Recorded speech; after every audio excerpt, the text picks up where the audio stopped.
We got a special guest today. But before we get started on that,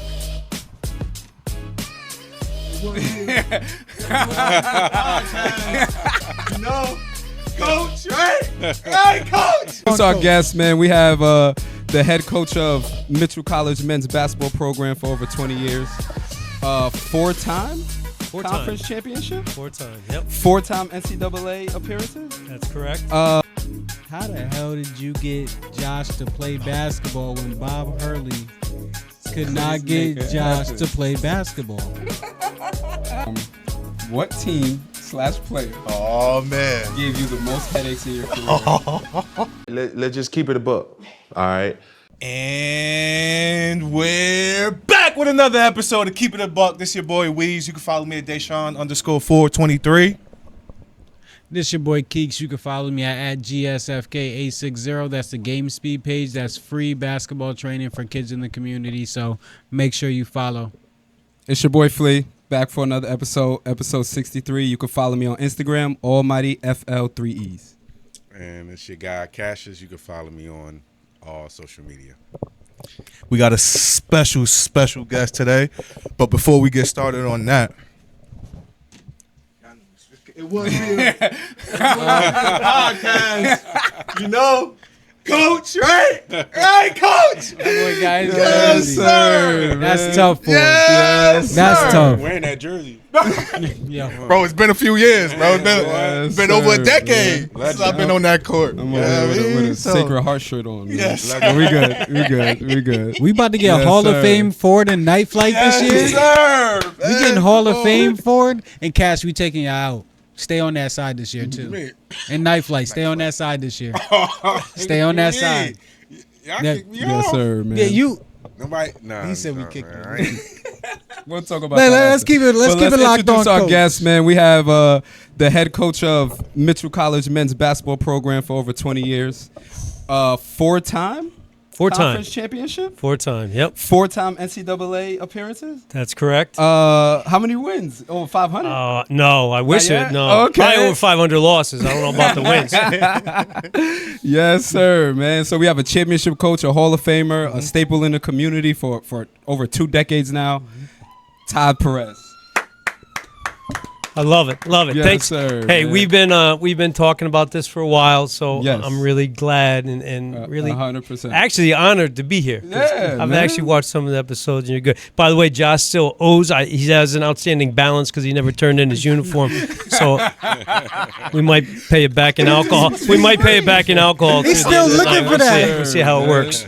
Hall of Fame, though. Right, come on. Yeah, I They were know. still looking I for know. that. Yes. Just got inducted to the Mitchell College Hall of Fame. Well deserved. Yes. Appreciate that. Long Appreciate overdue. He should be the face of it. But yes, man, we got a Hall of Famer in our presence, so we're gonna have some fun. We got a lot of questions. Got a lot of questions from, for you. former Coach. players, opponents, all things like that, man. So Y'all want me to Joe. pop it off with the questions? Yeah, of course. once I get going, it's So it'd only be right for the Mitchell alum to start. okay. So my first question for you, Coach, how has your coaching philosophy evolved over the past 20 years? Well, I think my philosophy has evolved over the last 20 years or how it's evolved, I should say, is that as much as I didn't want to evolve into more of a player's coach, I think when when any young coach starts and it's their first job, I remember coaching back in high school, that you kind of want to show everybody how much you think you know. So you're going to say, hey, we're all going to wear our socks this way. We're all going to do this way. You're going to draw that line in the sand. And I think as you get going and you start to become more comfortable with yourself and what you're doing and what your values are and what you believe in and how you want your program to run or how you want your guys to represent yourself, you kind of, I don't want to say let down the reins a little bit, but I think you do because you got to be able to meet those guys halfway. I always said, and I remember this like it was yesterday, it's 27 years ago. I'm entering my 27th year at Mitchell. Yeah, it's like life sentence without parole. But 27 years ago, Doug Yarno, who the gym is named after, the whole building, hired me, and he came into like one of my very first practices, and he said, "You're trying to teach too much." And I was used to dealing with guys who aren't as athletic as these guys are, where I had to do everything the offense had to be created for them to create the perfect shot. Whereas as time went on, I started to get guys, you know, Flea over here is still waiting on his first assist. So, you know, guys that could create for themselves. So my philosophy has changed, I think, to be a little bit more of a player's coach. And I think if you ask the guys that have played with you, you know, played with you guys, and I think for the most part, I think they like to play the style that we play. Oh yeah, absolutely. Well, I know I did. I did. I was perfectly fine with it. Absolutely. And I would say you're a player's coach now. I would say that. Yeah. Thank you. How do you define success beyond just like wins and championships? Well, you guys are a perfect example of success to me. As you guys, you know, now 2 guys from Jersey City, the very disciplined St. Anthony's, the not so disciplined Lincoln. I always used to make reference to that. But you know, you guys have, you know, you stayed around, got your degrees. Now you're here in the community working with, you know, our youth and tomorrow's future, and that, to me, that's success. Success is going to your wedding and sitting at a table and seeing all of your teammates being in your wedding party, and that seeing that brotherhood that you guys developed. That's the great thing about athletics. I think, you know, they're going to always remember, you know, 20, 30, 40 years down the road, you know, you of course you're going to lie about shots and wins and this and that. Yeah, exactly. But it's those lifelong relationships that you build, I think, is what is successful for me. I like that measuring mark. Oh, y'all want me to go? Want me to get y'all in here? Or? I got questions, but you can ask yours. Okay. What team / player Oh man. gave you the most headaches in your career? Wow. That's a tough one. So he have to go by years, right? He will have to go by year, just or one. You period. include Just one They period. might not know about it. Can you include JUCO or no? Wow. If Because I know you had some. you know, when I started in my first year was 1999, Yes. and for my first 6-7 years, we were JUCO. We were D2 JUCO, had some scholarship money, had some really talented guys, but had some really tough personalities to deal with, to say the least. So it's kind of like two different eras and 2 different types of people.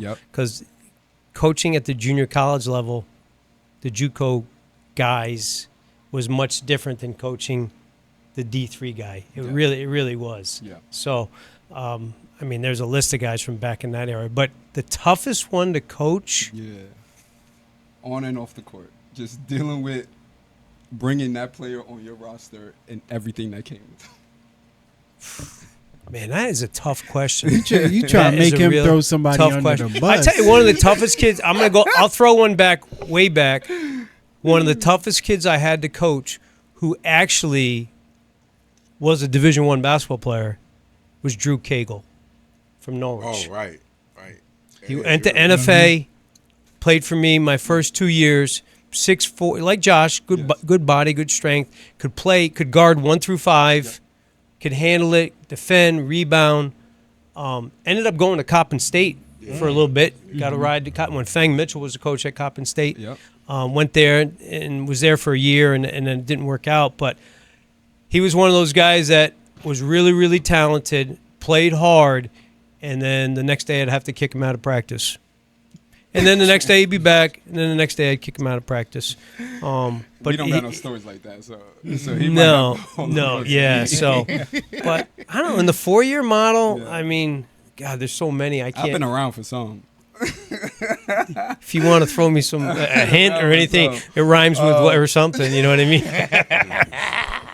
You know, you have some busy guys in their personal very, time. very busy. We had some characters. We had some characters. For sure. It's just, it's amazing, and that's what's great too about like basketball, about all athletics, and about whatever you do. Like we had guys from all over, you know, just from Connecticut, New Jersey, Florida, wherever, and California. Yeah, we had. It's just, and then to bring you together, and the fact that you guys still, you know, I know all get together and talk about, you know, from that 13-14 team, always getting back, and in Flea saying that if it wasn't for him, they probably wouldn't have won because he was the best player we had in the gym day in and day out, right? He's playing the best player in the conference every day. That's true. That's true. So I can't really say. I don't know. I can't really say one kid's. There are a lot of pain in the asses. I'll be the first to admit. Do you have a favorite game you was a part of that you coached? I actually loved the game just the way it ended, minus Ant Epps not passing the ball to Josh when he was dead ass wide open. Regis. Regis. it was your Senior day. Senior day. We needed that too, right? Like, I Yes. think it mattered for seating. Yeah, senior day. I was at that game. You were there. And Regis was pretty good. They had the They were kid good. Osanto Mark, Osanto Mark. who's Yeah. a freak of an athlete. But he could have passed it up and waited. So no, Osanto finished Mark that. comes down and Yeah, ran him over. It was a charge, and scores and goes up. They go up one. yes. And, typical me, this was kind of back in the day, too, which I don't do now. I'm like signaling for a timeout. And Epps ends up getting the inbound, just puts his head down, Goes. all left side, Yep. and just goes. Thank God he didn't call timeout. Right. Because, usually when you set up you call a timeout, you don't Defense get the is same. set, Yeah, yeah. you don't get the same shot that you Nah. probably would. Yep. Every coach is saying, don't foul, don't foul, don't Yeah. foul. Yes. And now he's racing it to the basket. Yeah. Josh is waving his arms, Wide open. dead wide open the whole time. And On the Ant opposite takes, block. on the opposite block. And Ant takes it coast to coast. There's a little lefty finger roll At At the buzzer. at the buzzer to win. Yes. Yeah. But good thing about Josh, because the kind of person he was the first one on top of the pile. Congratulate him for the win. Facts. Facts. True story. Because it was about the win. Yeah. That's he right. Had like 40 people at the game. Oh, yeah. Facts, yeah. Yeah. Yeah, real talk. Yeah, it was a light day for the in Jersey City for Crime went down. Yeah, significantly. It was reduction. It was a reduction Oh, man. because South Waterford, aka where Mitchell is, because that's not really New London all the way down there. That's like South Waterford. 100%. It was interesting down there. That's funny. I will admit that's one of my favorite games out of my 3 was fun. 3.5 years that was I was a fun. part of. Yeah. The most unbelievable game Yeah. is still though the Elms game in the championship, championship? and Stress. obviously we actually I don't know if we would have won that game had we not been there the year before and lost. Yes. Mm-hmm. Yeah. And then Josh would have had over 2,100 points if he could make some free throws. true. And so he gets to the foul line late, and there's those. If you've ever seen the gym, they're like up above, around. They have to track around up top. Yes. All the kids are hanging over the side Yes, and bro. yelling. He calmly steps up and knocks down 2 free throws, and Yes, bro. and then Paris blocked that shot Paris on an blocked, out of yeah. bounds play, Yeah. and It was a questionable. Yeah. Could have been a foul, but, But- but we pulled Yeah. it out. we Let pulled them it out. decide. That was a great That was good. atmosphere. Absolutely. Nah, that was amazing. Absolutely. Great atmosphere. That was amazing. That's Do you think home court advantage is a real thing in college basketball at that level? Or do you just Yeah, I do. I think agree. Yeah. we've had some years. Even our team just a few years ago, Mm-hmm. the team that like Mikey and Jalen were on, we were 15-0 at home. that matters. Oh we were my 15 God. like we were 15-0 at home. and they were showing up. Yeah, and we that played and we case beat was- some yeah. good teams. Yeah. Like we beat like Trinity, who now 2 years later turns around and wins the national championship last year at D3. We beat a very good Trinity. We beat some really good programs at home. We were Nah, that's 15-0. fire. That's fire. I'm gonna keep firing off. No, I got Get it one. here. Okay. What's one mistake you made early in your career that you learned from? I would say probably like what I said earlier about towing a strong, a line in the sand and not bending, a little bit more. Even something as small as early on, I was always one of these guys that gave a lot of leash and a lot of preference to the returning players. And for example, his first year with us, Josh's first year with us, he came off the bench for a little bit. And first couple games, I think the first game actually, Yeah. and then he had basically the winning. I think he had the winning bucket against CCNY, right? Yep. And then I was smart enough to realize, hey, geez, maybe I got something here. Maybe we'll Yeah. we'll put him in. But I think that's one of the things I regret is sometimes not. I think regretting would be the maybe missing out on someone who maybe could have done something a little bit more. I'm sure there's some guys who played for me over the years that if they had the opportunity that some other guys had, probably could have shined out a little bit more. I think I was never one of those deep guys in the bench. You know, I never was one of those guys that played 10 or 11 guys. Nah. I'd get to that 8, 9, yes. you know, and then, of course, once you get to the tournament, it cuts back even cuts, more. So man. I think I regret not playing more guys and even actually adopting the philosophy of basketball now a little bit earlier, where, you know, everybody wants to shoot 35 threes a game, and Play fast. I just wanted to pound the ball inside Facts. to Josh or to Paris or Dom Santiago or someone like that. 100%. I love to play with a true like 4 and 5, but nowadays there's no true 4s and 5. Everybody's, you know, a face-up guy. Nobody posts up. 100%. Everybody. 100%. You made that decision a little quicker when Paris showed up. I think it took one game for him. No, it took one practice. One practice transfer on came now. in from California. One Yes. practice. I didn't even know if he was registered for classes. I'll be really honest with you. He showed up for basketball. Yeah, too. I'm yeah. sitting with He a came book in. bag. I said, Yeah, he came in and he practiced with us one day.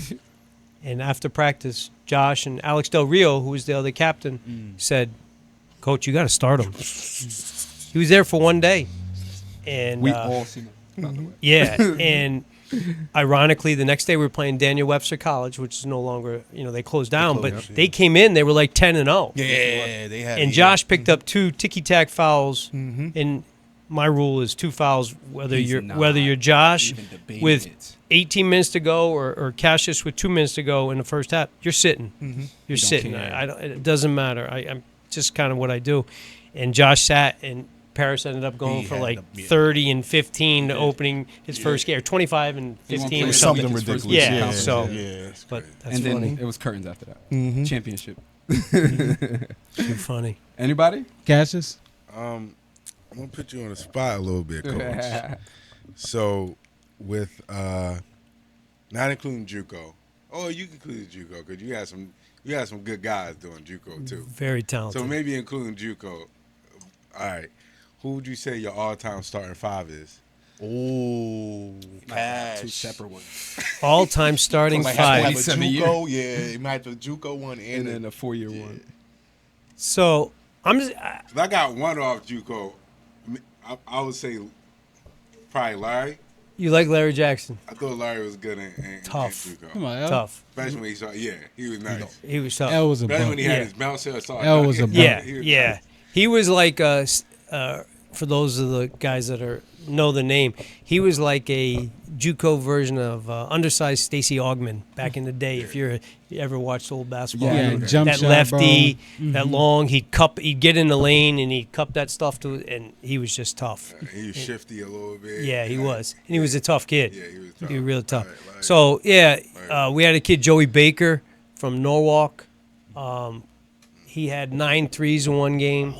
Could really look just like Darius Miles. Looked just like Darius Miles. You probably saw him play, Cassius. I remember Jo- Donye. He was high school teammates with Okay, Donye Brown. okay. Donye was a very good point guard. Yeah, Donye was good. I had this kid, Greg Ruffin, who was my very first point guard from met from Plainfield, New Jersey. Yes, yes. Oh, yes, he came Yeah, to the exactly, Cole fan. exactly. Yeah. So he was one of those guys.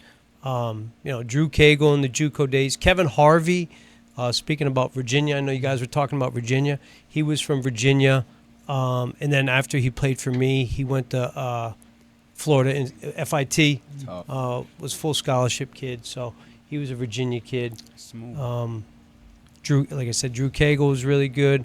Mike Rosario, who probably, I know Josh just got into the Hall of Fame. Mike Rosario could be one of the next Hall of Famers. Kid out of Bridgeport. Then he played at UB. He's actually living down in Florida now. He was 1,000 points in 2 years. He's 1,000-point scorer in 2 years. So Game that'd probably be the. I mean, there's Minter Clough was a really good JUCO player. Mentor was there. Right? Minter was tough, Yeah. tough. I know Mentor was good back then. Yeah, there was He a won- lot. Y'all won the championship, right? Mentor was We the won. right? Yeah, so going Why back, can't- I know it's. I know who that is, but I You know cannot. Mentor. You I know do. Mentor. I do. Yeah. I cannot. Yeah, Yeah. you His son is definitely Jalen. Oh, Jalen. he used to who? Yeah. He was. I did hear that he was nice too. Yeah, He had bounce too back. bounce, then, right? big hands, could Well, score. Sharina brother. He was on the team in 2000. We had a team in JUCO days in 2002 that went to the JUCO Nationals. We won New England's, went to the JUCO Nationals. We finished sixth in the country. Oh, I'll tell you a great story about this. This is a great JUCO. This is the difference between JUCO. Well, maybe not, because Yeah. you guys probably haven't told me everything that went on behind the scenes. But we went out to the JUCO Nationals out in Danville, Illinois, and they put all 12 JUCO teams from across the country in one motel. Doors to the outside. Mistake right there. All 12 teams at the JUCO level in one motel. that's crazy. Yeah. And wild. we went out there. We were averaging about 102 points a game. Oh, we y'all were was having 20 fun. we were 25 27 and 4 or something. We were good. We had games. We put up like 146 against some teams. It was crazy. Nah, yeah, it was crazy. No, y'all, the JUCO, But we went out there and played some really good teams and ended up finishing sixth in the country. But we were supposed to fly back like 2 days after we got bounced. Yes. But I was like, there's no way I'm staying in this motel with these guys 2 days with nothing. banging on your door. Yeah. And they had a bar in the motel. It was a JUCO, it was like a Netflix series. It was like Last Chance U. And Let me ask you this, right? Given that situation, you had JUCO, right, and then you had when they transferred to D3. Mm-hmm. If I had to say, the JUCO kids, right, they were coming in way more like, not saying Ready to play? Not saying the D3 guys weren't manly, Mm-hmm. but the JUCO guys were coming in like a little bit more street, right? Like you had Antoine, you had some like yeah, real Antoine Totley. Yeah. Yeah. you had some street like We had some tough men. kids. You had like grown. Yeah. They like they gonna listen or not listen. Yeah, exactly. Like, Exactly. that's what I You know what, too? They came in with a chip because, maybe they thought they were a D2 scholarship player, a D1 scholarship player. Some of them were. Some of them were non-qualifiers academically, you know what I mean? So they were coming in like, I'm going to show, I'm going to prove that I'm getting out of here, I'm getting a scholarship. And whereas I think when we first went D3, there was a huge transitional phase, and we had some. We struggled. We Guys struggled. that were happy to play college basketball. Yeah, Like, yeah, you we just struggled. happy to We be really, able to really play struggled. varsity after high school. Yeah. So but going back to your original question, and then of course in the 4-year model, there's a lot of of course Josh had a great career, and this guy had he been able to play one more year for us, which he would have been able to do now with some of the transfer rules. He put up 950 points in 2 years. I mean, he didn't have an assist, but he did put up 950 points in 2 years. He averaged like 19 a game both years. So, Technically, he can go back and just play and get 1,000. The rules might. I think he's doing it in the night flight It's league. funny. I think those points don't count. But Comparing it to the JUCO, I came in with the mindset of the players you said the JUCO players came. Right. I Yeah. transferred D2, so I'm thinking like, come on, I'm sorry, but like, I'm here to get busy. I'm not here to. but just, I think Josh, Dom Santiago had a great career. oh my God. Dominated 4 years. Yeah, Yeah. 4 years. Eric Yeah. Murray as a scorer out of Bridgeport, man, he yeah. could score. We had a lot of different role guys. Alan Morgan as a point guard, Yep. I thought was a really, really good point guard. We had a lot of scores. Nah, yeah. Paris, Oh and he my was only God. there for 3 years. You talk about he scored 1,000 points in 42 games. Yeah. Harris was there for 3 And years. I'm talking Yeah. well over 1,000. Yeah, It wasn't yeah, like it 1,000 wasn't- on yeah, the. yeah, Yeah, yeah, yeah. How many years at AE? Yeah. 2, just like me. Play 2. Yeah, Yeah. two. Yep. Yeah. So there've been a All lot of conference really, play. really Yeah, good yeah. players. Yeah. A lot of really Yeah, good To players. piggyback off that, and I'll give you a name if you need help. Most underrated player. And we could keep it to the 4-year model. Well, I think Alan Morgan was underrated. I think he probably wasn't underrated by you Nah, guys not that to played me. with him. Yeah, not to me. But I think if you went and watched him play initially, you were like, and then I'd always get going through the handshake line with the different coaches, and even the guys from like Sacred Heart. We played a couple of D1s when you were there, right? He was one of those guys that and even the really good Albertus teams. You remember how good those teams, which were like D1 teams anyways. They couldn't speed him up. like Al was one of those guys. No matter who he was going against, who was more athletic than he was, he went at his own pace. He don't care. I thought he was really, really underrated as a player. Let me give you a name. Matt Fink. Matt Fink, I tell you what, came in as a freshman. Shooter. I didn't know. I didn't He ended up think. being a hooper, bro. Yeah. He came in looking like Woody from Toy Story, and he left like just Yo. he could play. Yeah. He can play, Yes. and he was a gamer. And you He's know a what? Gamer. That's the He came perfect in, word. and when his opportunity came, but he'd be different now. That type of guy who, comes in and doesn't play a lot as a freshman, now immediately goes into the transfer Transferring. portal. He's like, okay, I'm gonna get in the weight room. I'm gonna keep working on my skill set. I'm gonna get better, and then it just slowly Worked out. grew from there. Now it's just, there's 3,000 kids in the transfer portal. Literally. It's every crazy. Year. Every year. Yeah. So, I got a Thank you. big question for you, honestly. And honestly, Ed Malloy is probably asking this too. How the hell did you get Josh to play basketball when Bob Hurley could not get Josh to play basketball? Well, it's a great question. It's a great question. I think, well, not I think, I know. I didn't even, I always tell the story about Josh. I didn't even know who he was at first. I was sitting in my old office, which is right by the fields, and I'm watching this dude play flag football like on a Wednesday or something. I don't know. Intramurals was Yeah, Wednesday. Intramurals was Wednesday. I'm watching him play flag football. I'm like, oh my God, look at that kid. Like, he's a freak. He's an athlete. He's running, catching big, strong, whatever. I didn't think anything of it.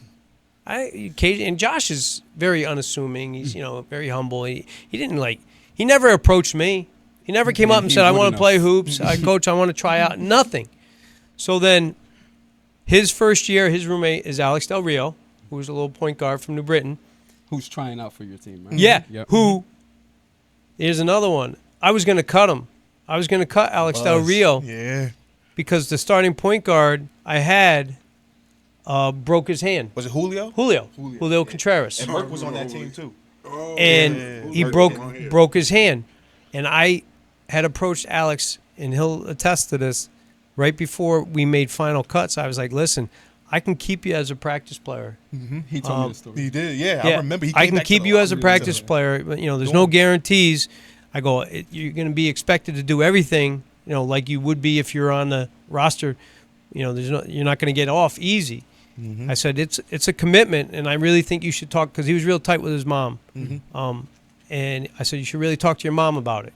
See if he came within hours. Came back, said I want it. Ironically, the starting point guard broke his hand, and then I'm throwing Alex Del Rio in as a freshman into the Wolves, man. And that team, because Josh wasn't on that team yet, that team was not good. No. Was not good. No, they weren't. Yeah. So, but anyways, so at the end of the year, after our sports banquet, Alex comes to me and says, "Hey, Coach, my roommate wants to try out. I want you to," and he brings him down to the office, and and I give him like this, and talk about like what to work on and this and that. The guy that comes when he says my roommate. Yeah. You're gonna dweeb that games or something. Yeah. This guy says Yeah. What? Yeah. I think some I'm shit's like, just meant to be. I didn't. Yeah. And so, and I'll say this about Josh too.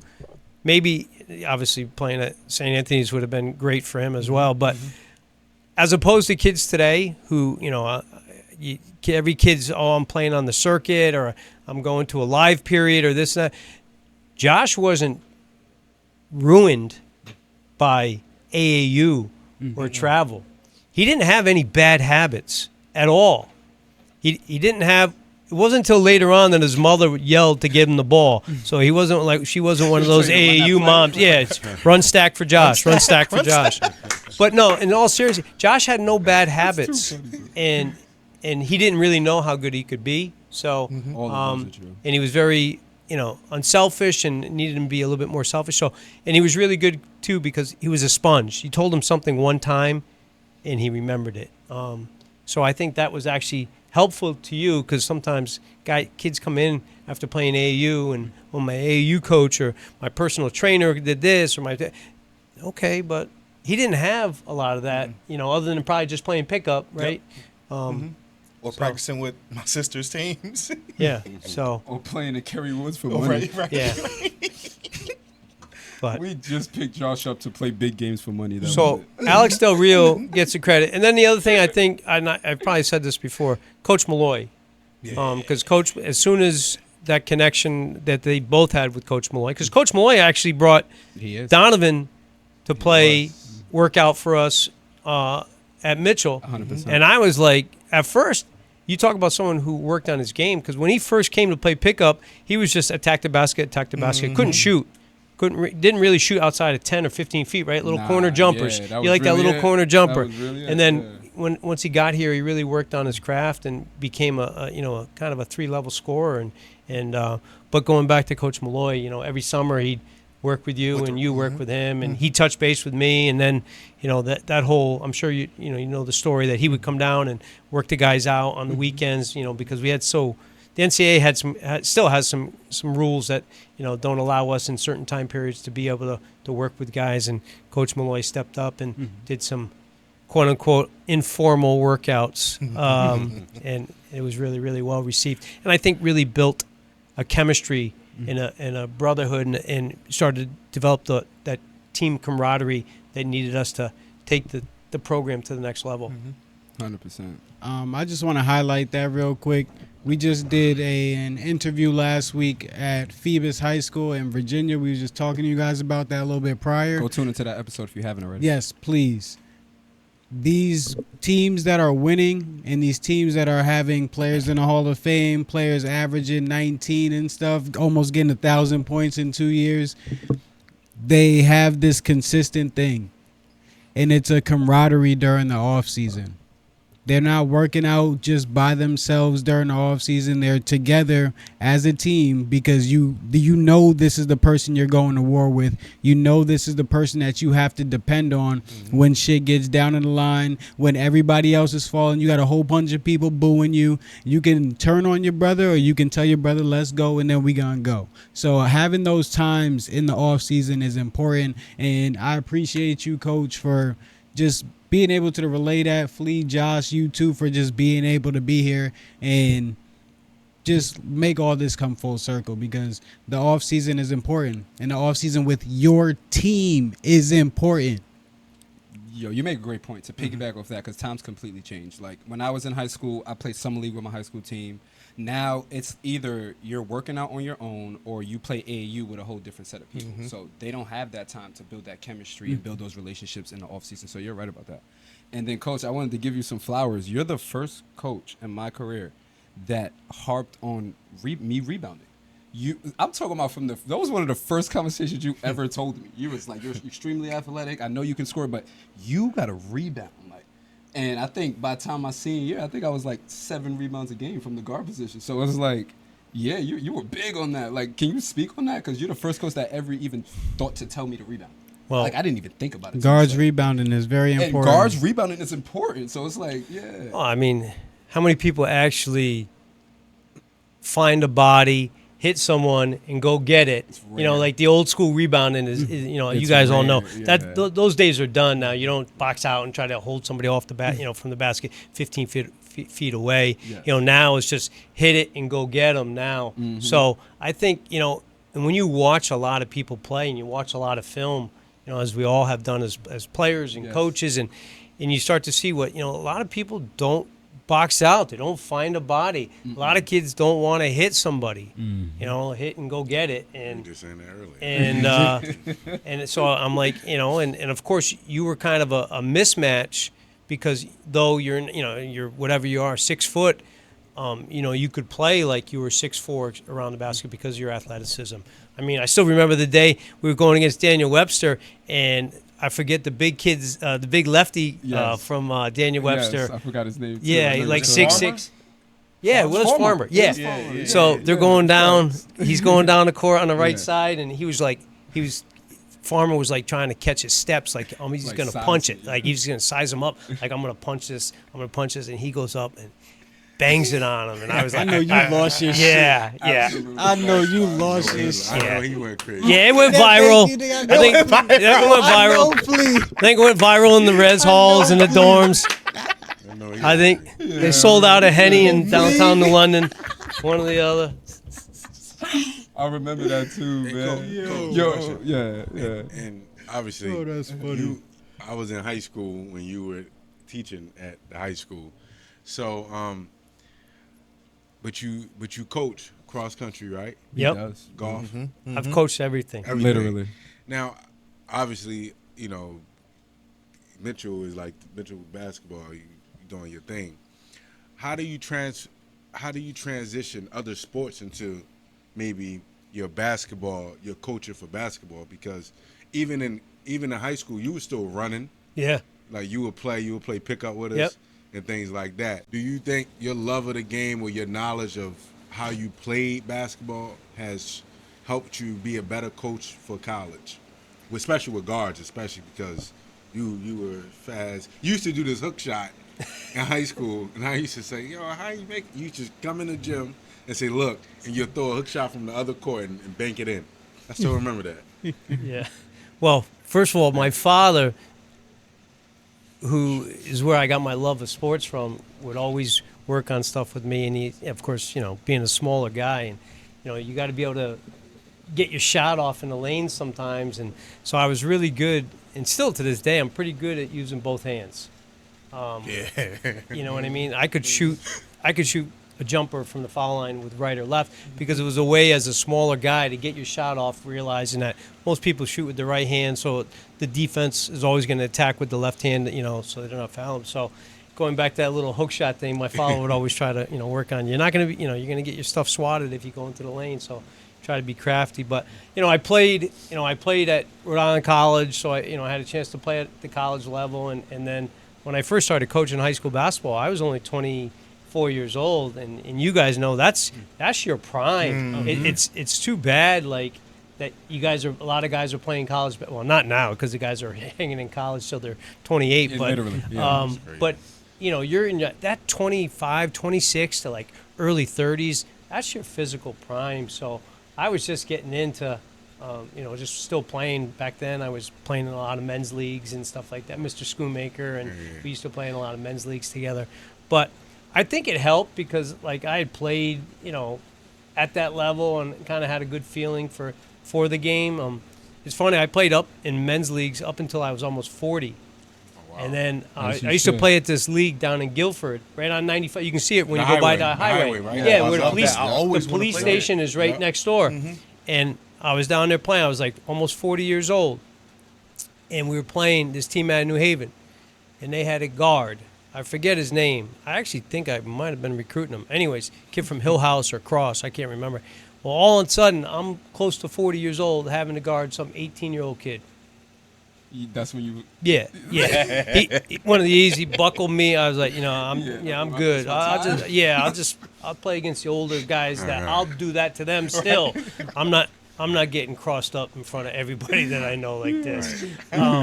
But yeah, I think it helped, and I think going back to your question about the difference with the individual sports and the team sports, I think you really have to as a coach of a basketball team, you have to understand that everybody isn't the same. Some guys, I could yell and scream and swear at him as much as I wanted. Same thing with him. We had other guys. These guys had teammates. If I yelled and screamed at them, they'd be like, "Oh, coach doesn't like me." Facts. So Facts. I think it's really important.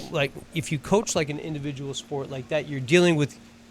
Yes, they're part of a team, but it's based on what they do as an individual. And so I think learning how to deal with different people. It's like being a good leader. Josh was a good leader because he recognized that there were some guys that he could be tough with. He could be tough with him and say, "Hey, give me the ball," or whatever. And he'd say to someone else, say, "Hey, you know what? I think I was open." So I think it's really, really important because you can't. Plus, nowadays I can't coach the same way that I did. As much as I try to, and I try to stick to that, you can't talk to people, unfortunately, the same way you could 25 years ago. Yeah, times change.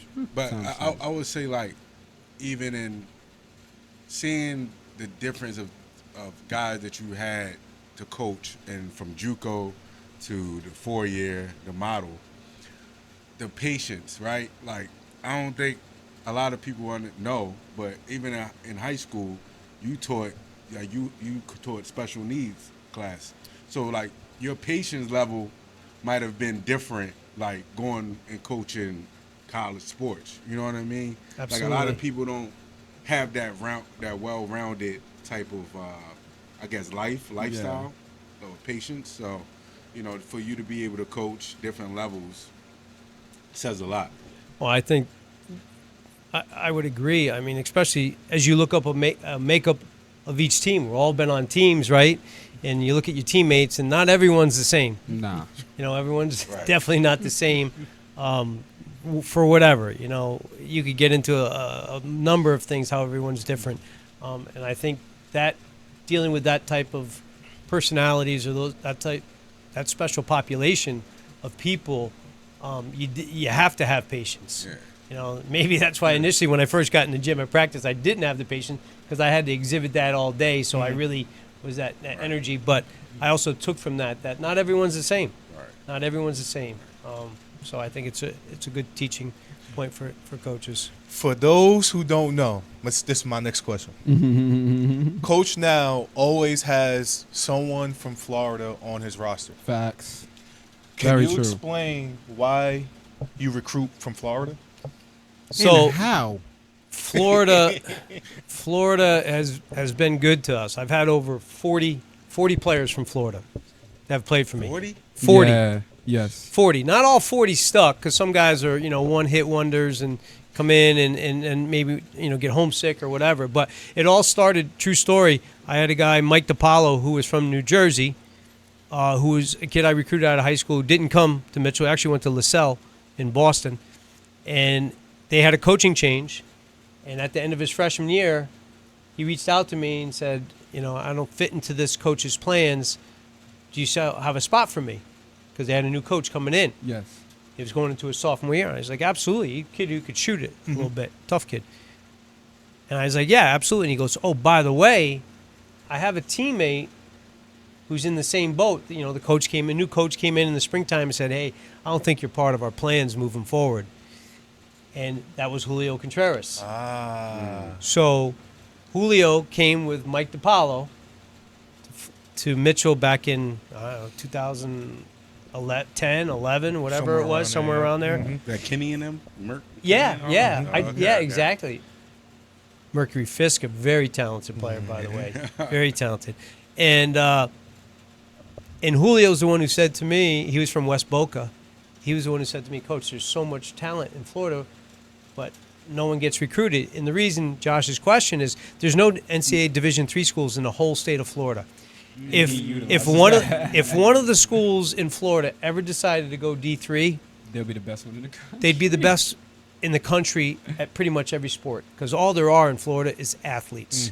Obviously football, basketball, baseball, lacrosse is taken off, soccer. It's become a melting pot too for ethnicities. So soccer is really big there. No, it's like so. Because they don't get cold. They can just go work on that game. 24 Especially hours. if you play an outside sport. Yeah, It's so year-round yeah, now. so we've had a lot of Florida guys and who've had really good careers for us.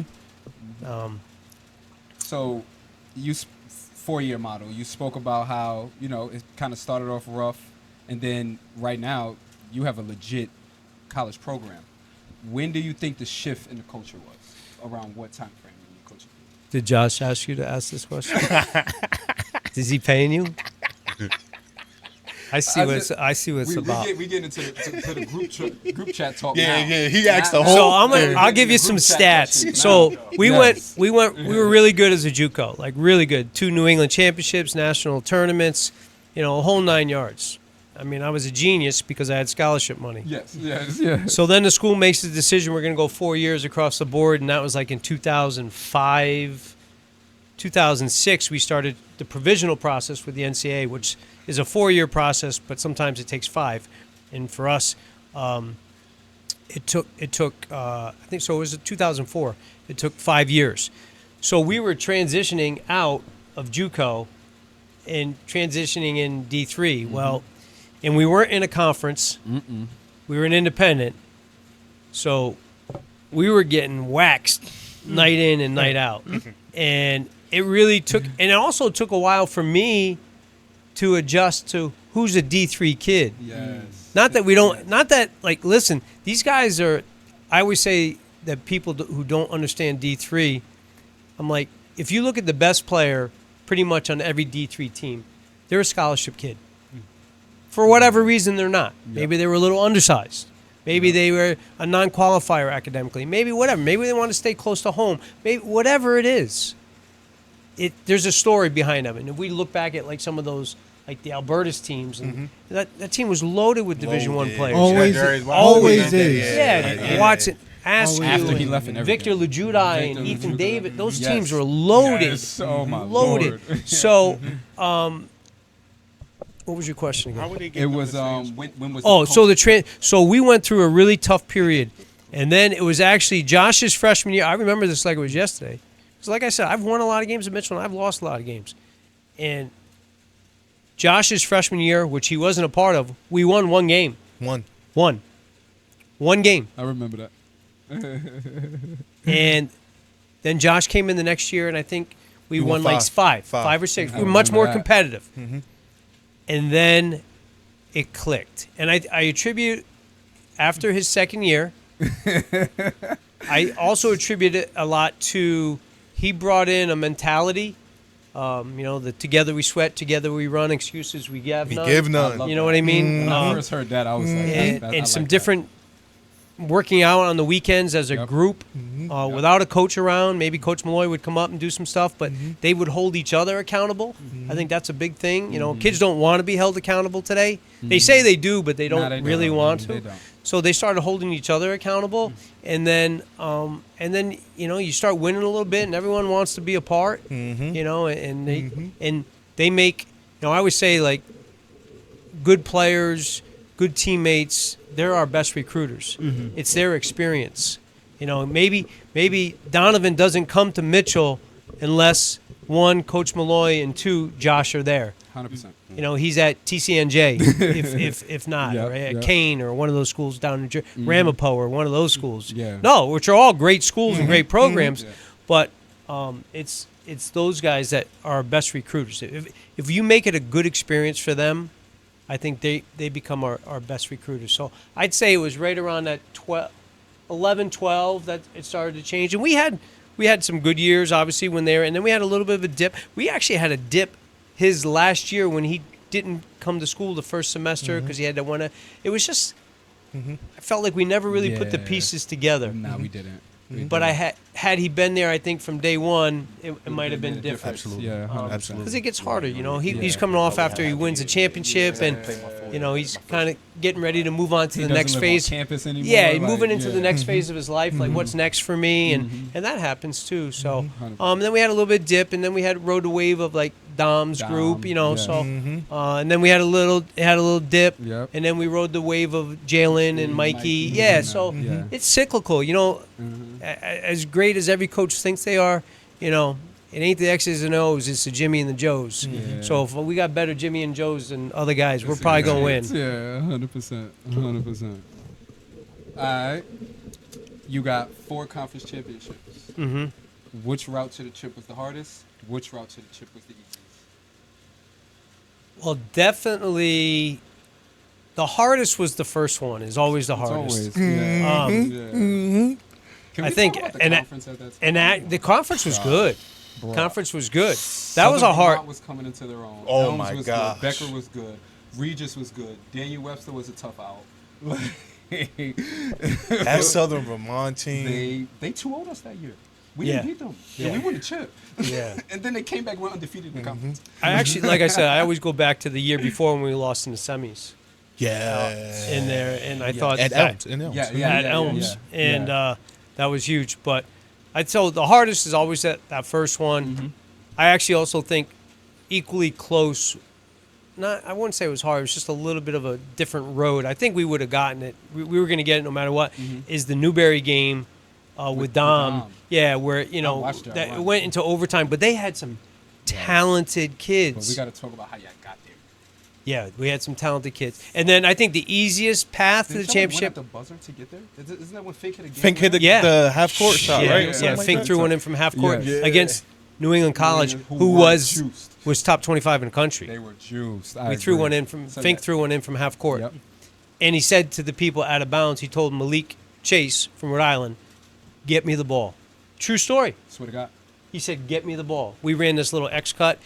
Fink catches it on the loop, catching on the loop. Yes. One dribble right in front of half court, throws it in. Yeah. He said, "Get me the ball." Fink had me running outside of my apartment. I ran out of my apartment. On the road, Yeah, too. so yeah, but I think the it was like- easiest one was it was definitely that last year with Mikey and Jalen Yes. because the conference had it was depleting. Schools were dropping off and moving to different, and we were just Juice. we had three very good guards. We had a lot of good players, but we had Yeah. three.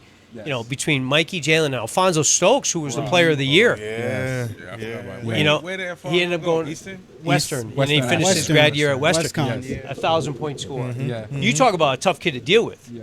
He was Oh, for really real? tough. Oh, For yeah, real? I didn't know yeah, that. really Okay. tough. Yes. But you know why? Because he was a competitor. Yep. Me and He him was- had a lot of conversations. He was a behind the scenes. competitor. Yeah. Like Gotcha. he couldn't understand how people couldn't go 100 miles Yes, an he hour used to tell every me day, that. every drill. You know who else was like that? They used to talk Hassani. to me about that. Hassani and Steph.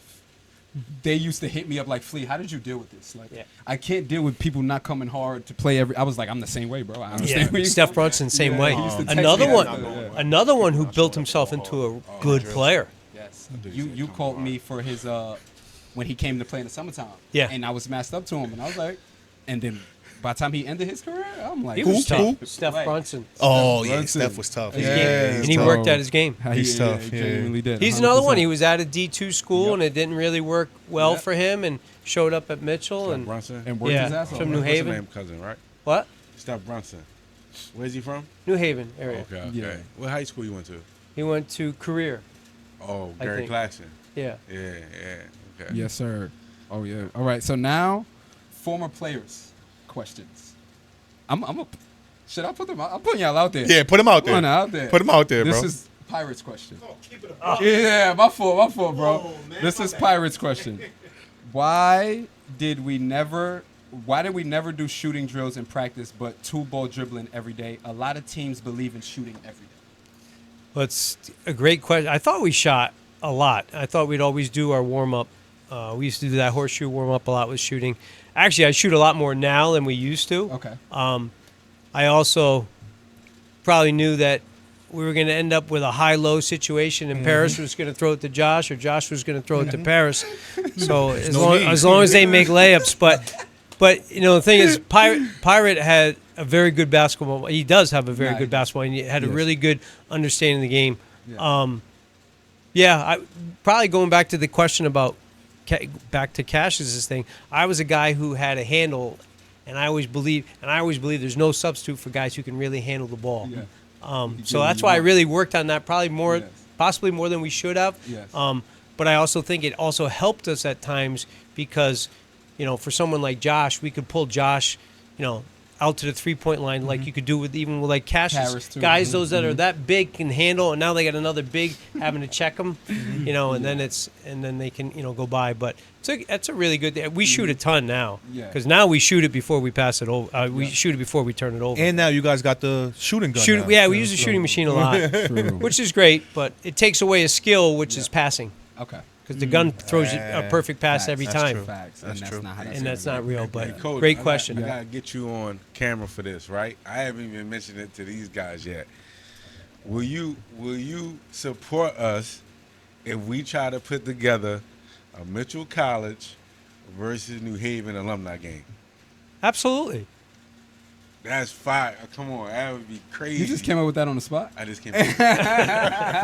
Okay. That'd be dope. I'm seeing the red. Hey. The red is like. So you'll appreciate this because on November 30th, Mitchell College plays at the University No of New Haven. way. For So real? you know, You guys play University- Albertus there? Yeah. No, we play University of New Haven. So University of New Haven went Division One. This is Yeah, their first we year. played UConn the first game. Yeah. So it's some new legislation out and about, and a lot of the smaller D1s always pick up a couple of D3 games. D3, We played yeah. Sacred Heart when you were there. Yes, we did. Last year we played Holy Cross. Yeah. And so we're playing Play New Haven Central. At on UNH? at UNH on the November 30th. 30th. There. It's a I'm Sunday. Yeah, I'm about to say I'm gonna go. I'm gonna go. Yeah. I'm Let me there. ride with you, bro. I'm I'll there, pull up bro. with you. I'll I'm pull up there. with you I'm for there. sure. Dang. For sure. That would be Before tough. before I get through some of y'all questions, I'm not gonna get to. Sorry, fellas, because we've been here for a little while, so I'm gonna cut it short. I'm gonna only go to the ones I think is good. This is from Jamal McDaniels. He said, ask him what did he think about his Jersey recruits starting back with Jamal McDaniels and Trey Brooks and getting Josh the next year and then me. That's his question. Well, Jamal was a freak. Yeah. Freak of an athlete. Yes, he was. Yeah. I kind of, not a kind of, I wish he had stayed. I wish he had stayed. But I know he ended up, he bounced around a Yeah, he couple bounced schools around. in No, Jersey. no, He ended up no, at no. TCNJ, right? Yeah. Yeah. No, he ended up at NJCU. NJCU. NJCU. Yes. Really talented kid. Trey was a trip. Trey's still a trip. Is he still a trip? Still a trip. I Yeah, was just with him 2 or 3 yeah. weeks ago. But could play. He could play, but he was definitely he was something. It started with him just in warm-ups. Like it was just like sometimes I'd be like scratching my head. But that was Trey. Trey didn't really worry about too many No, things. he You know, didn't. he liked to have fun. Yes. And then obviously, and then Josh was outstanding. Which but I'll tell you, I think you really surprised me because when you first came up that day to play pickup, whenever it was, I think it was on a weekend or It was something. on the weekend. Yeah. It was. And Yeah, it's like a Saturday and, morning yeah, or something. exactly. Yeah. And I was like, oh, he's an athletic kid, and I don't know about his skill set. He can shoot a little bit, and his range was like 15 feet and in, and then it just took off. So I think Jersey's been good to us. Yes, sir. Jersey's been good to us. Shout out to good question, Mo. Heck, when was the moment in 2014 when he realized we had a chance? Was it early during preseason training? Did he always believe we could win it during recruitment process, seeing the pieces and talent he was landing? Or was there a turning point in the season that made him realize we had championship potential? Well, I knew we had championship potential. I think one of the biggest turning points to me was when we beat Conn College. I think it was for years. Mitchell was the young remember D3 that school, game. Yes. and of course Conn and Coast Guard have a much richer history as Division III institutions than Mitchell. Yep. So I think beating a good, talented Conn College team On the road. off a pass from Josh Ford to Anthony Epps, right? Cutting back door. High IQ. I think that was really good because those teams, I think anytime you beat like a NESCAC type team, which is probably one of the top 2 conferences in the country. Oh, yeah. Yeah, they say yeah. Conn's in a really Yeah, good conference. It might be anytime you best, can beat yeah. one of those teams, whether they're the top team in the conference or middle of the pack, They play that it's level brand basketball, they got to though, play. They got to come to play every night Mm-hmm. in that conference. So I thought that was when I was like, I think we're going to be Yeah. pretty good. Do you remember our Con game at Con? At halftime, you I- said you got 5 minutes. I do. So it's funny. A few years later, we were playing Conn, and we were down by like 12 or 13 at That half, was bad, yeah. and we had and I went nuts at halftime. I was pissed off, and then coming out of halftime, right, the last thing I said, because we had a conference game like 2 days later that we needed to win. It's like Elms or something. Yeah, Yes. for like conference standings and playoff position. I said, you guys got like 5 minutes. If you don't do anything, if there's no change in 5 minutes, you're done. I'm yanking. You guys are going to sit for the whole 15 minutes. I don't care. Well, we come out, and this is a true story. We come out in the second half and put up 70 points Yes, we did. in the second half and win by like 20. Facts. So I said, so it's a true story. Yeah, it was a great game. To be a part of, yeah. And then we were supposed to be running plays, and then they had these guys coming out, and they were big. They had a bunch of big kids, like 6'5", 6'6", Yes. and they were playing us man, and the ball got swung to Donovan, and he'd say, I was like something. He's like, Coach, I can just go right by him. I'm like, just go by him then. So for the whole second half, all they did is rip and go, and it was was we put fun. up like 70 points in the Yes, we second did. half. It was crazy. Fun. That was fun, man. Okay. Hey, good question, my brother. You got something before? Yep. Got Oh, a and also question. when Hector cut his sleeves off his shirt real low, I knew that was was right. time? I knew it was time when Hector cut his sleeves off his shirt. give him a brand new shirt. He cut it into a tank top. That's over. That's Deerfield Always, Beach. bro. Keep him Always. Deerfield. So, my fault.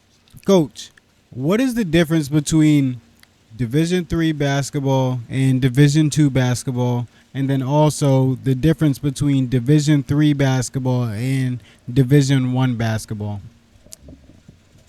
Well, I mean, the basic change, the league, the ability to work with their guys a lot more at obviously at Division I, Division II level is big. Now we're able to do a little bit more. The NCAA allows us kind of 8 days how we want to use them. Prior to the old official start date was October 15th, so they're giving us 8 days to kind of however we want to see fit. I think the biggest thing, and Cassius was a 1,000-point scorer at a Division II school. Cassius could have been a Division I player. Definitely. You know what I mean? He played, he was at Notre Dame Prep and played with a lot of Division I guys, and right? yeah. You like how I remember all this stuff? Huh? Pretty good. All facts too. That's Right? it, coach. And, That's it. and so he could have been a Division I player, just like these guys could have been Division II players. I think the biggest thing is the size. I find that what I'm seeing even now in our current conference in the GNAC, the guards at our level are really good. It's just the bigs. Like occasionally you're going to get a big who, if Josh was 6'7", instead of being 6'3.5" or 6'4", he's playing at a Sacred Heart. Same thing with Cash is probably the same thing coming out. Like some of the schools are probably like, well, he's kind of a 3 or a 4. He's a whatever that tweener. word was, He's a yeah. 6'5", 6'6" kid who can shoot it. But you know what I mean? Like, I think whereas the next level, you play with the kid that went to URI, right? Didn't Yeah. I played- Ulmer, yeah, Lamont Ulmer, yeah. right? Super athletic. Super athletic. Or could he have played at Central, or could he have played at Sacred Heart? Yeah, absolutely. So I think size is the biggest thing. I think because I think they all have skill set. The guys have skill set. I mean, we've had some very, very talented guards who are 5'8" and 5'9", but they're 5'8" and 5'9", and really tough to be 5'8" and 5'9" at the Division I level. Yeah. That New England guard. Yeah, He's yeah. really good. We've had. So I think size is the biggest thing, and I think the ability to work with guys in a more year-round fashion, which I think a lot of D3 kids would welcome, 100%. but it's not totally within the rules at this point. Shout out Ed Malloy. Can I Facts. ask this, right? How long, given this whole new model, given it seemed like new things about the NCAA are being created, kind of like on the fly. You hear new stuff about Yes. the transfer portal, what's acceptable, what's JUCO not, rules and the prep, NIL, yeah. all this extra stuff. How long do you foresee maybe the NCAA holding up? Well, I mean, there's a lot of talk that like the Power 4, Power 5s, whatever, they could just separate Yeah. and just They got the money. And then it's over. yeah. I mean. And then it's- Here's what I think moving forward. It's going to be interesting to see, not so much with the NCAA, or as much with the NCAA, as much as what's going to happen with prep schools. Because if that JUCO thing goes through where guys aren't going to be charged 2 years. 2 years of eligibility, but yet can get 2 years worth of college credits, and I believe still get. I mean, they're getting NIL deals now down to the high school level, obviously, so they could still be eligible for some NIL money even at that level. Why wouldn't you? Why wouldn't you go to JUCO instead of going to prep school? If you're not going to use eligibility, but the NCAA, yeah, it's just different. They got to do something about the transfer portal. They got to do something. Yeah, that's it. You know, Wow, it's- I'd have been gone. Yeah. Because as a coach, like, what do you do? Like, if you're on my roster and I have the ability to see that you're in the transfer portal, and we have kids that like, hey, I'm going to test the waters. What do you mean you're going to test the waters? Well, listen, you test the waters, and this ship has sailed. Yeah, you ain't You know what I coming mean? back. Like, You will not be docked. yeah, you know what I mean. So, where's the like I said, where's the loyalty as far as kids have a hard time realizing that somebody might be better in front of you, and if a kid came in and had to play behind a Cassius Chaney or a Josh Ford or a Donovan McClain for a couple years, and then when their time came, They'll be took it and prepared. ran with it. They're prepared. Now it's like I'm out of here. I'm gone. I'm gone. And now you're seeing, obviously, with the transfer portal, you have the MT label in the transfer portal, which stands for multiple transfers. Oh, So they're not. You can't hide. tough. They're flagging it. That's Yeah, good though. yeah. that. That's MT good. in My red fault. red letters. MT. I like multiple that. transfers. Okay. Wow. I got a good question.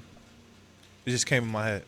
What do you look for in your recruiting process when you're recruiting a player, coach? Well, one, I'm rarely attend a lot of AAU events. So I respect it. Y'all hear that? I respect just I don't. I'd rather go watch a good high school game. I'd rather go watch some kid that is getting worked out or small group workouts. I like watching practice. I mean, I recruited. I'll tell the kid's name. I recruited the kid Johnny Marabello, whose dad is John Marabello, who's been at Northwest Catholic for 37 years. He's got like 600 wins. He's got X number of state championships. Played at Quinnipiac. Great high school coach. And I went and watched them practice, and because I want to see how, everybody wants to play hard when the lights are on. This goes back to guys that have a motor all the time. Like, who's going to go hard in a 2-ball dribbling drill for Pirate, or who's going to go hard in a pivoting drill, Yep. or things like that, or who's going to pick up on things. Yep. Something simple. Shell drill, one pass, Yeah. 2 passes away. It's really easy when you get kids that always want to send you their highlight film. Well, nobody's going to show bad things in your Bad highlight film. tendencies. Yeah. I always ask for kids, they want to send me their video highlights, and that's great, but send me your full game tape. And what I specifically ask for, because I know the best teams in our conference, I want the game of the team that you play that's the most athletic opponent that you have. Because I So don't see need how you somebody did. sitting in a 2-3 zone the whole game. I Bro, want it, the most athletic team that you play against, I want to see that film. so that we completely agree. We talk about this all the time that The transfer. the transfer, but also you need to make sure you go see those guys. Yes. You can run all coaches you want. coaches know when you're not playing against good competition. They know when you're beating up on bad competition. So no matter what, you cannot get away from going to see those guys. Yes. You got to go see them. You got to go through them no matter what. And that's Yeah. what coaches want to see. They want to see you play against those guys. 100%. I mean, there are those rare kids, that maybe get, they're playing at a real small school or small school conference, and hey, that's who they have to play, and Yeah. that's it. And those guys, but they'll shine out when they get their chance, and but there are those cases as well. I mean, there's not as many, but Cassius was a small school kid for high school. absolutely, Old Sabre, It was. Old Sabre. I was chilling. Yes, sir. All right, Dom has 2 for you. Dom Santiago, shout out to my guy. Which team gave you the toughest matchups over the years? Ooh. Which team? Which opponent? Yeah. Which opponent? Well, Southern Vermont. That team was I second Hamlet that and one. what was the point guard's name? Oh, Who was the older? 6'5", Yeah, I don't know his PG. name. He was a big He guy, was a though. big He strong was guard. strong White. guard. His last name was White. Sounds familiar. It was Yeah. Derek. Yes, yes. Yeah. He was white. He Yeah. used It to was play- Not Derek He's White. the guard job. He used to He used play to be you. me. Yes. Yeah, Yes. he The was like point guard. 27 years old, playing D3 hoops. 27? Yeah, Yes, yeah, he because was. there's no age Yeah, he restriction in was. D3. And he was like their point guard, bro. And he ended up Matched being a to him coach. with defense. Like, it was crazy. So I think those Southern Vermont teams. The worst thing I can tell you, what happened with Southern Vermont, is Dom Santiago getting an and one and stepping over Deshaun Hamlet, and that just woke Deshaun him up. Hamlet. Woke him yeah, up. woke him up, and then it was a wrap. It was a so it was a wrap. But those Southern Vermont teams were They were really, really loaded. good. I think, and through we're going into our 16th year as a D3 team. I'd say Albertus. Oh my God. Yeah. Albertus yeah. Magnus over I the agree years with as both a of those. D3 opponent. Like, one, he's a good coach. He's a good coach. Two, he's a He great gets some recruiter. guys. He gets talent, and you know what? He has a system. Even though they play really fast, he has a system, and they They get buy in. they get. Yeah. Mitch Oliver is a coach. He does a really really good job, and he gets talent. He gets talented kids, and they're tough kids. Because he got Watson, and Watson, Darius Watson was supposed to be my replacement because I hosted him and everything. So he was supposed to come to UNH when I left. I think Then Darius he went to Watson Albertus Wagner. I was like, was damn. originally going to go to Central Connecticut too. That too. He's yeah, a New that- Britain yeah, guy. Yeah. Like he's like He's tough, They man. had Nah, a kid. he's tough, they bro. had a kid Ray Askew before Darius that. With Watson. him too, He was a yeah. senior Number when 0, Watson was a light freshman? skin. Oh, Yeah. Shout out to DJ. Light skin DJ guy. at Becker told me about this kid you're about to bring up. The Ray, what's his name? Ray Askew. Yeah, He was tough, He said bro. he's kind of the guy that started the Absolutely. trend. He opened Yeah. up the floodgates for That's them. what he said. Shout out DJ, man. Yeah, that's absolutely. exactly what he said. was really good, and then it just He just kept scrimmaged going. them. Yeah. He scrimmaged them. When Kept yeah, going. All right. Yeah. What So- about? Oh, Go ahead. no, go ahead, coach. Oh, what about that Elms team? Elms was French loaded. And the two bigs that they had. Becker Lockett, was even. Lockett, but Southern Vermont had these. I'm sorry, Yeah, man. They Kenny were Lockett. I don't know you. I don't know. Kenny not the, Lockett. not the Becker when we were playing. Becker before we got there. Like Becker DJ's was- Becker? Yes, DJ's Oh, Becker. That was team tough. that had Okay, that had okay. Terrence Yeah, Favors, yeah, and DJ, those guys, and yeah. Leggett. That team was loaded. Mhm. Actually, Yeah. Leggett had a dunk at Mitchell that was just. Yeah, it was amazing. It was one of those things that you don't get excited as a coach. Yeah. You're like, oh, geez. Oh man, like did he just do that? You turn, he just put it on somebody's head. Yeah, But yeah. yeah, what? those Becker teams were loaded. He was a good coach too. But yeah, I'd say Southern Vermont, Albertus, Becker, back in the day. Elms had Elms was tough. French was tough. French was really good. Kenny Lockett was tough. Kenny, yes. Mhm. Did y'all ever play Nichols when Deontay was there? No. No, I never we played them, scrimmaged them. man. I They were never good. played That against team was them. loaded. Say, That they were team good. was really good from afar. They were good. I never Yeah. got to play against them, but Yeah, They that were team was good. really Good. good. they Between were good. Bruton and the Marco. other kid, and Marco Sanchez. Ecavera. Yep, Ecavera. Sanchez. Yeah. Yeah. Or- When They did you were really scrimmage good. him? When Deontay was there. Oh, but who was on your I team? wasn't I there. can't remember that. No, so It was okay. Deontay. Had to be It was after his me. last Mikey? year. Maybe No, Bundy? No. Mikey yeah, wasn't maybe there. Bundy. Maybe Well, Mikey Bundy was wasn't out there there? yet. Yeah. Those guys. Mikey's weren't too there. young. It had to They be were, out. Deontay was tough. So like maybe Dom and these boys. Yeah. Yeah. Yeah. Okay. Yep. His second one is this is funny. Also, make sure you ask him if he is in his prime and he had to build a team of players that he coached. Who's the 4 he's putting around him? I'm assuming he's talking 4 years. Or the coach at the PG. So you're the PG. Who's the 4 you going to war with? Okay, Dom. Shout out Yeah, Dom. that was a man. good That's a good question. That was a good question. In their prime, Yeah, in you're their in your prime. I'm in my And prime, yeah, and we they're all- in their everyone's prime. in their prime. Yeah. That's tough. I obviously say Josh. I would say Paris Hill. Where are you putting these positions? Doesn't matter. Okay, I'm okay, gonna okay. make it. I'll playing get the one ball for to five, everybody. yeah, yeah. I'll get to. So You know we what got, I mean? We got Coach Paris, Josh. Yep. We're going to war right now. Who else? I'd say in his prime, Eric Murray. 'Cause Murray. he could score crazy. And there's anybody. There's so many other people I could go with. I could go with Dom if I wanted a big, because Paris and Josh could go play. If we wanted to play big, Yeah. they could play the 3 and the 4. four. So I could go that route. That's tough. Say Larry was 6'2", 6'3". Yeah. too. Oh, the JUCO days. We had some kids, man. Mike Rosario. I mean, there Remember was so Jamel? many. You had what's the kid name from? What was he from? Jersey? Jamel? He's from Newburgh, New York. New York. He Yeah. had bounce, lefty, right? Yeah, he came from was St. Thomas alright. More. Yeah, he could play. He was good. Yeah. he was So good. yeah. All right. Yeah, Dom. Yeah, you're in. All right. Dom. There we go. That's what he wanted to hear. I like that squad. I like that squad. All right, last one. Martini. Ask him Oh. when we get in our rings, and he should have them ready by the alumni game. I Yep. tried to say it like Martini. I'm still waiting. I actually text out every year for a donation that has not. It's in the mail. I know, Frank. It's in the mail. It's probably crypto or some shit That's like that. Frank? Yeah. Frank, So yeah. when that donation comes in, we'll start talking. We'll start talking rings. But no, it's funny, Albertus, for example, going back to the Albertus thing, and this relates to Frank's question. Albertus won, I don't know, 7, 8 GNAC conference titles and went to 7 or 8 NCAA tournaments. Yes, they did. They've gotten 1 ring, and that was just a couple years ago when they upset St. Joe's of Connecticut. I didn't know that. Okay. So Wow. Okay. because, and so at that time, in 2013, 14. Yeah. I don't know, like our women's soccer team that won in 2010, which was the first team at Mitchell to win an NCAA, to make the NCAAs. They didn't get rings.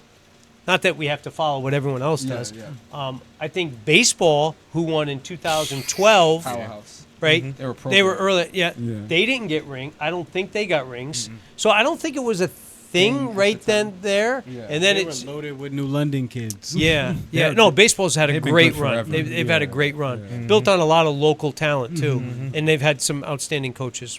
They've had really good coaches. So when Frank, when he's not out in Vegas doing what he's doing in Vegas, maybe he could slide a few Benjamins my way. Yes, sir, man. Hey, And that was Coach. it for me, fellas. All right, but coach, since y'all got the alumni game, come on, you doing one this year? Yes, we're gonna do one. Come on, UNH versus Mitchell. That's gonna be fire. You got to talk to your coach about Yeah, it you gotta too. talk- That's yeah. easy. I talk to a hotel Coach H all the time. Yeah. Coach, So- before you reach out to me to get the guys, can you please start your alumni game pitch right now? I'm gonna crop this, and when you ask me to invite them, I'm sending this video. Well, And The we'll last be, few- we'll be there to cover it And too. then they'll be there. here's So my that's pitch. already a Here's pitch. my pitch. The last few years we've been doing it the Saturday after Thanksgiving. Yes. And everyone was like, "It's not good. It's not good," because Well, we for live whatever here. reason, Yeah, you yeah. live here. It's That's cheating true. for us. That's true. It's tough because it's Thanksgiving and some guys are You with probably travel to families be and with your this and that and all that. family, So then, the school has doing their fall weekend in late September. Okay. So and we have alumni day. They set up tents, beer tents and things like that. They have soccer games going on and all that kind of stuff for alumni weekend. And there's a volleyball game in the afternoon. So I thought if we could probably do it, which would be great to get the alumni back, not just to play basketball, Yeah, to get the whole vibe, go outside, enjoy the atmosphere of laughing about. God only knows what you did in the res halls back in the day. I was chilling. Man. And so I'm really would like to get that off on, I believe it's Saturday, September 27th or 28th. I like it. Whatever that Saturday is, off the top Okay. of my head, I I can't. absolutely. Like And it. we go in the morning, and that way those families, if they want, from far away, i.e. Frank, Yep. you come in Friday night, stay at the casino, Yep. get the hotel at the casino, Yeah. or somewhere down here at If the you're one of Holiday my Inn. guys, Yeah, my you crib is can open, crash with these you can guys, come on. and then we play in the morning and enjoy, our alumni day out in the afternoon, I and like that. and Shower going in the from locker there. room if needed. yeah, Coach, absolutely. We I like that. appreciate. Well, I know I'm born and raised in New London, so I appreciate what you've done for our city. So, is it okay if we cover y'all games this year? Absolutely. We want to be able to give y'all like good publicity because you always have New London kids on there, and then you always got some Jersey kids on there. So it's gonna be good for like the different communities to be And able to bridging see. the gap. And Yeah. you deserve your flowers, and your program deserves its Real flowers. talk. Yeah, we gave Coach Malloy's flowers when he was on. Yeah. Solely right. We're gonna look to get Coach D-Mac on here too. Yeah. We got to give you Nah, your yeah, flowers, Coach, Coach. for Well, I sure. want to start off by saying thank you because out of, I don't know, any coach that I've had or that I could have had, I don't think they would have allowed me to be me. Same. You know what I mean? So you've allowed me to be a leader. You put your trust in me. You have so much patience. You basically turned family. You opened your house to me. We've had cookouts. We've had parties, Weddings. weddings. So we won a championship together. Yeah. First First in 4-year school history. So I just can't thank you enough for all that you've done for me. And I just want to say thank you, Coach. Yeah. Thank you. I mean, it's Yeah. always about the guys. Yes, sir. It is, man. and it's about these relationships that you have, and God willing, for however long I'm on this earth, and these guys, like, we're always gonna have that. I can text these guys. They might not be able to do it right away, but they hit me back right away, and the group does, and that's what's this is the last thing I'll say is when I recruit a lot of guys and I sit down at the table with them and talk to them, and I say, here's the reality, and as much as basketball is important to all of us in sports in general, in 10 years from now, I'll say this to a high school senior, 10 years from now, when you're out to dinner with your wife or your girlfriend, and you're out to dinner with another couple, and maybe it's the first time you're meeting that other guy, who's with that other lady. The first words out of his mouth isn't going to be, "Did you play college I basketball?" swear to God. It's going to be, "What do you do for a living?" So if I can just be a small part of their journey as far as basketball and getting a college degree and then moving on to the next phase of life, giving back, like all these guys. I mean, you look at the guys you bring on here, all these guys have given back or given back to the youth, given back to the community. That's what it's about. Yeah. It's appreciated. Yeah, man. You So know, definitely I always say thank appreciated. you, 'cause I was 14. I was roaming the campus and playing ball. We were playing tag in the gym. I remember he used to just come to the open yeah, gyms, we would bro. come And I'm like, pull who up is and this? over He there. doesn't come to the school, Same. but he's always at the open To gym. pull up. So I'm always thankful for Mitchell and you allowing me to come in and work out. You'll work me out some days. So I'm always thankful Yeah. for that. That's one And mine's is after my career. I think me and you built a stronger relationship after I was done. So I'm definitely thankful for the lifelong relationship me and you built. If I reach out, you got me summer camp jobs. You got me a CT Suns practice player. You're like, whatever you could think of, I reached out. If you could make it happen, you would definitely help me. I asked you to be my reference multiple times. So I lied. No, he did what's best for the team. Yeah. But Coach, I definitely appreciate you, man. Still to this day. So thank you for Appreciate everything, you Coach. all. Thank you for having me. Yes, sir. All right, y'all. We got a quick game real quick. So we've been doing a game. Coop, you still owe push-ups. Coop is sitting here producing for the day. He is here. Creamed. He ain't just not here. Coop is Yeah. always here. So he's in the back producing right now. Appreciate you, Coop. You still owe push-ups. We still got to get that recorded. We doing the game. Don't forget about that. Yep. We done shot an episode in Virginia. Hold on, we doing ain't the get no game? push-ups We yet. doing the game right This now? is Yep. Coach? crazy. Oh yeah, it's gonna be We fun. doing the game. Come on, Coach. So we pretty much do just like a speed round of saying Quick answers? quick answers. So the topics today is gonna be Division III basketball teams. So we're gonna go around and everybody has to say a team in order, and then whoever messes up or takes too long to say a team, that person has push-ups. Flea and Josh, little surprise for y'all since this is y'all coach. He's not gonna have, because we record the push-ups and it's gonna be something that we post. It's not something that you have to do. Flea and Josh have to split your push-ups if you lose. That works. Okay. So wait, we just go around saying D3 school names? Yep. Okay. This kind of cheating right here. in any order. It's kind Yep. of cheating. It works in your benefit. We go all around in order. So it'll start with you and then go to Flea and then me and then Cash and then Josh and then back to you. Whoever messes up, that's who Start with loses. me?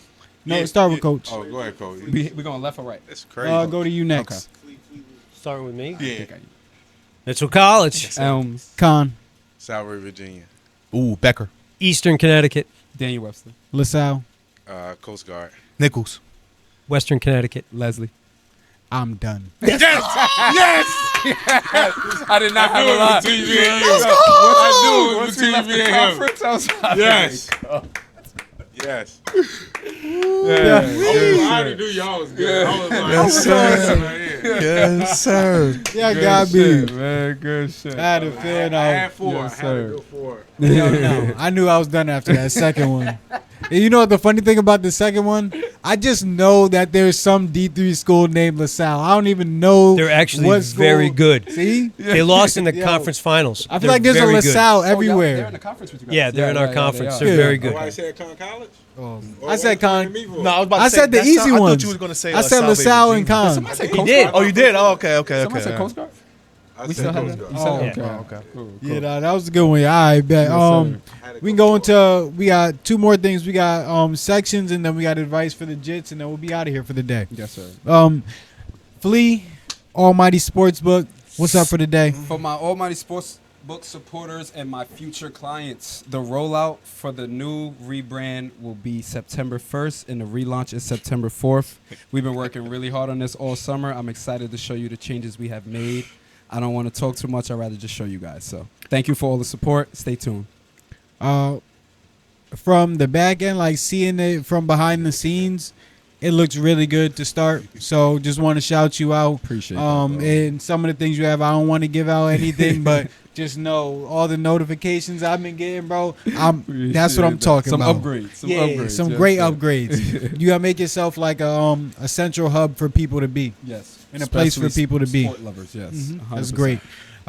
For the Ray Nexus for the day, we got stocks and crypto for the day.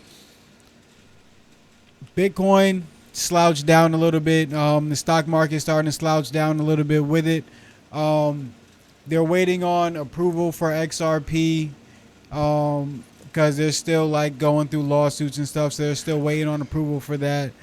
That's supposed to be coming out. Another decision is supposed to be made sometime in late August. And yeah, I think that there's going to be like another like slight uptick. Again, I said that there was going to be like a slight slouch on the 1-day chart, and on the weekly chart, things are starting to move down. On the 1-day chart, the momentum chart has actually crossed downward, and on the 1-week chart, it's still moving upward, but it hasn't like crossed downward yet. In my opinion, I think there still will be more uptick in the daily chart. So after it goes down, I think it will go back up. So be on the lookout for that. Again, we're going to start attaching the charts to what I'm saying for Bitcoin in the stock market. Again, the top stock tip for the day is going to be just make sure you do your research. I know I try to say it all the time, but honestly, please make sure you do your own research. And it doesn't have to be you sitting here researching 8 hours a day or anything, but don't just go based on what news outlets say, or just get your information from them, because I have a few examples of where news outlets are dragging information down, and I have a different thesis, and I go with my own thesis based on the information that I've gathered, and it works out well for me. But using those news outlets to leverage, and sometimes see like everybody can't win, so sometimes news outlets will drive some things down to make sure that everybody doesn't win. So you seeing those and being able to understand those signals are important. Again, make sure you do your own research. This is not financial advice, and make sure you look into getting a financial advisor if you do not understand any of this stuff, and make sure you always do your own research. Again, this is the Ray Nexus, and appreciate y'all for tuning in. Do we have any advice for the Jits today? I got 2 quotes for the Jits. Real quick before we get to the Jits, it's always smart to do research on something you're going to put your money into. Please, But yeah. please, anytime. My first quote: reacting less often solves more problems. Why are you looking at creams? Because he knows where I got this from. My second one is, the most powerful alarm clock is purpose. Build a life worth living, and your passion will wake you up before any alarm. Smooth. That's smooth. The second one was mine. I just texted to him, so I said mine. Yeah, mine. Shout mine out just Coach said- Malloy. I know where this is coming. Yeah, Coach you Malloy, he said Coach, he since said you're it a guest, copyright. You got any advice as a coach to either younger players or youth as a whole? Like any advice or anything you would tell them to take with them in life? You know, I would say, well, 2 things. One of the things I would really say is, I think kids, whether it's they've been ingrained in their parents or whatever, they're not always receptive. You know, it seems like the younger and younger nowadays, they all have the answers. So, Yeah. you know, obviously we all grew up in different eras. Mine much older than you guys, but I think just being kind of receptive and realizing that, you know, there's no cookie cutter way. There's no one approach that works for everybody. You know what I mean? What buttons get pushed for you, or you know, it's you got to find your path and follow that path. And, you know, like I said, just because it works for Josh or Donovan doesn't mean it works for Cassius or me. So, you know, have an open mind, and you know, there's more than one way to get to the finish line. You know, some people are going to, you know, take that straight line, and other people are going to maybe veer off track, but, you know, we can all still get there. It's just, you know, how we go about it. I like it. That's tough. I like it. That's tough. Anything else, fellas? For myself, I'm going to say, be the person that sets the trends. So everybody wants to just wait for somebody to tell them what to do, or tell them what's cool. You move in the direction that you want to move in.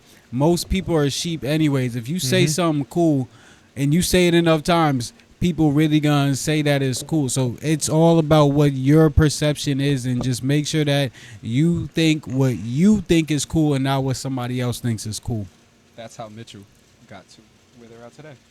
Somebody had to make a decision and be like, I mean, y'all could say that this ain't this, but I'm gonna make it what it is.